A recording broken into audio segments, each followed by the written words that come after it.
Direct selling industry का future क्या है, इस बिजनेस की सच्चाई क्या है, लोग इस बिजनेस के बारे में बताने से क्यों कतराते हैं, लोग इस बिजनेस में काम करना क्यों नहीं चाहते हैं, क्यों डायरेक्ट सेलिंग बिजनेस में इतनी नेगेटिविटी है, क्या है इसकी वजह।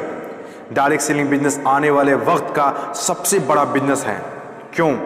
अगर आज आप दूसरी कंट्रीज को देखें, जो कंट्रीज आज डेवलप्ड है, उन सभी कंट्रीज के अंदर डायरेक्ट सेलिंग बिजनेस का बहुत ज़्यादा प्रायोरिटीज दी जाती है, क्योंकि डायरेक्ट सेलिंग बिजनेस लोगों का बिजनेस है और जब तक दुनिया में लोग रहेंगे तब तक ये बिजनेस चलता रहेगा, क्योंकि ये बिजनेस लोगों पर डिपेंडेड है। जब तक लोग खाते रहेंगे, नहाते रहेंगे, कपड़ा पहनते रहेंगे, तब तक ये बिजनेस आपका चलता रहेगा।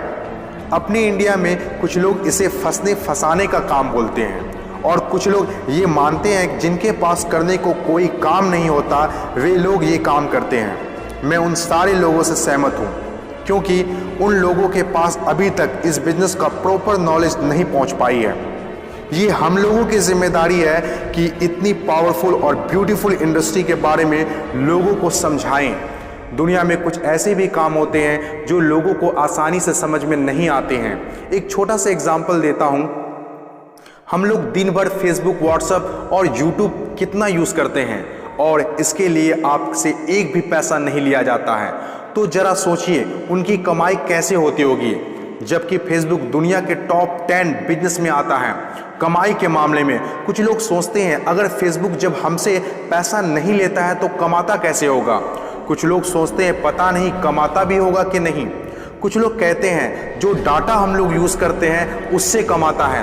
डाटा का पैसा सिम वाले को जाता है, जिसका सिम हम लोग यूज़ करते हैं, चाहे वो एयरटेल हो या जियो हो। ना तो जानते हैं और ना ही जानना चाहते हैं कि कमाई आखिर कैसे होती है। दोस्तों, सबसे पहले आपके लिए ये जानना जरूरी है कि कोई भी इंडस्ट्री कैसे चलती है और कैसे बनती है। किसी भी नई इंडस्ट्री को चलने के लिए 4 फेज से गुजरना होता है।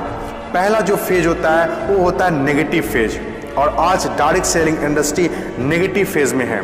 ये फेज हर नई इंडस्ट्री को झेलना ही पड़ता है। जब भी मार्केट में नया बिजनेस आता है तो लोग पहले उसे ठीक से समझ नहीं पाते हैं और अनदेखा कर देते हैं। जैसे बैंकिंग सेक्टर के साथ हुआ, इंश्योरेंस सेक्टर के साथ हुआ, टेलीकॉम इंडस्ट्री के साथ हुआ। पहले ना तो लोग बैंक में पैसा जमा करते थे और ना ही इंश्योरेंस लेते थे, क्योंकि इंडस्ट्री नई थी, लोग डरते थे, किसी पर भरोसा नहीं था। लेकिन आज देखिए यही इंडस्ट्री